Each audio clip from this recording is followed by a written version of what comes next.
You just want to relax and enjoy your cruise, right? I'm going to help you by giving you 7 things to do first when you get to your cruise cabin to make it your home from home while you're cruising. I have cruise cabin hacks and organisation tips so you can have your best cruise ever. I have plenty of cruise advice for first timers here so you can have your best cruise right from the start. Welcome to Linky Lifestyle. I'm Mardi and I've been travelling for over 20 years with my husband Michael, so we love to share our expertise with you to help you plan holidays that aren't just fun but truly unforgettable. When you embark, your cruise starts from the moment you step on board, so you'll want to make every moment count. Whether you're a new cruiser or you've done quite a few, I have a shipload of tips for you in this video. The best way to settle in is to get everything in your cabin sorted out ASAP.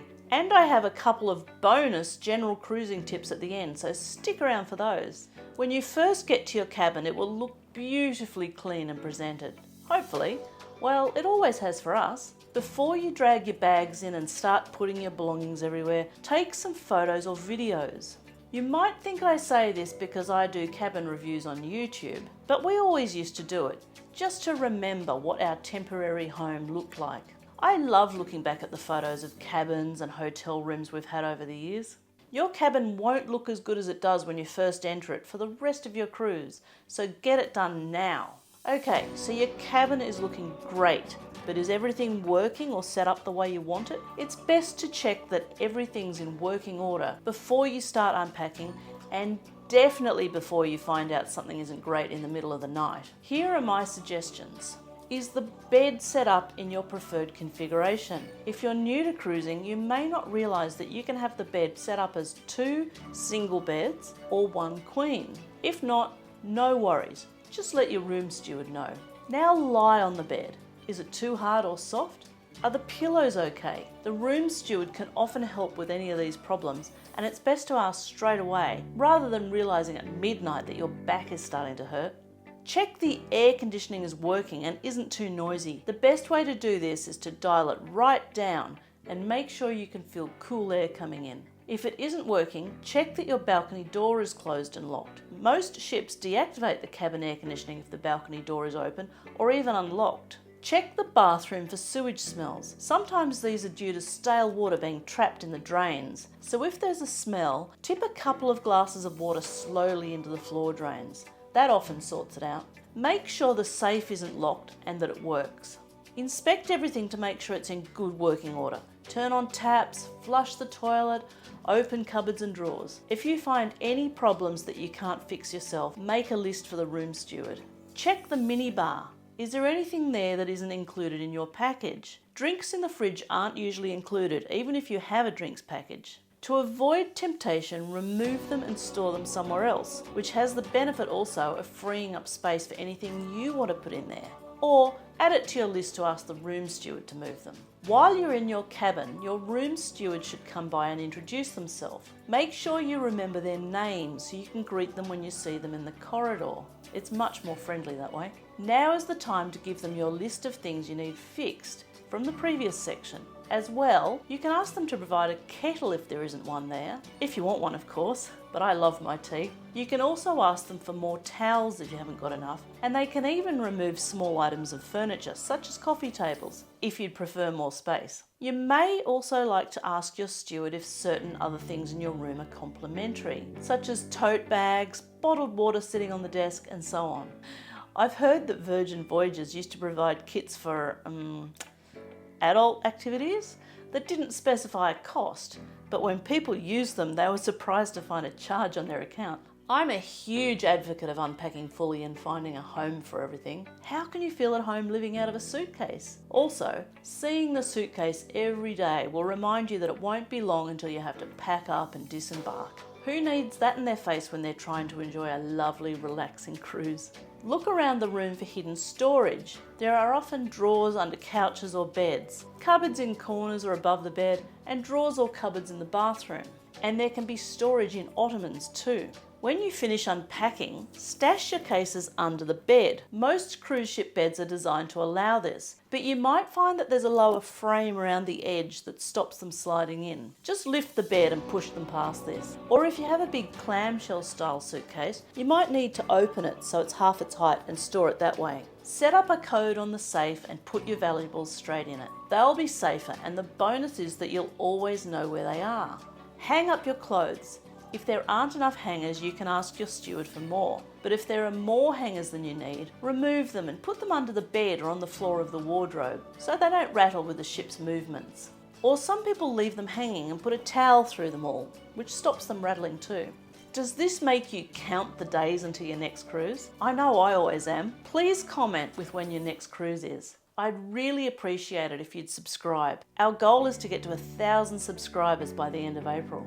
Okay, so you've unpacked, and now it's time for a bit of setting up to achieve that home from home feeling. Things I like to do are to find all the light switches so I know which lights they turn on.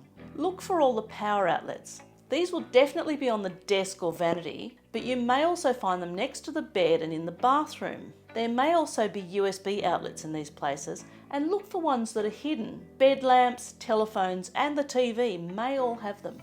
And if you need a power outlet near the bed, but there aren't ones by the side, say if you have a CPAP machine, a lot of cruise ships have one hidden behind the bed, so pull it out and have a look. But remember, this one is likely to require a European plug, so make sure you have an adapter. Next thing is to put your magnetic hooks, lights, and other accessories in places where you need them. Then you can hang the last few things up. Hooks are great for cruise cards, phones, bags, hats, and much more.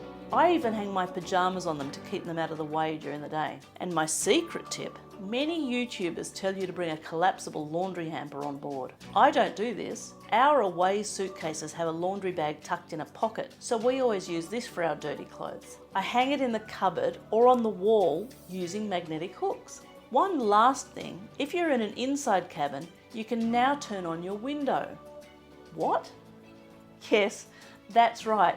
You have a window to the outside world. It's the bridge cam on the TV. We love to use it as our window in an inside cabin. If you leave it on at night with the sound muted, you'll be able to see at a glance if it's daytime when you wake up. And you'll also be able to see what the weather's like. So you have your home from home all set up. What's next? Let's look at the paperwork that will be in your cabin when you arrive. You should find a daily program, excursion tickets, invitations to various activities and raffle drawings, loyalty member drinks, and there should also be an itinerary for the full cruise. Most important thing, check you have tickets for all the excursions you booked through the cruise line. If you don't, follow it up with the Shore Excursions desk as a priority. Decide if you want to attend any of the events you've been invited to, and have a look at the daily program to see what else is happening on that first day. If it's a paper one, use a highlighter to mark things you're interested in. Some cruise apps allow you to favourite these so you can see them at a glance. Check the itinerary for formal and other party nights. If you're interested in these and see any conflict with specialty restaurant bookings, you can change them. Alternatively, if you aren't interested in the party or gala nights, these might be great nights to actually book a specialty restaurant. If you have loyalty status, there's often information in your cabin about what perks you're entitled to, and it's good to know these up front so you don't miss out. If there isn't any info in your cabin, go to the loyalty manager's desk. They're often the future cruise director as well, and ask.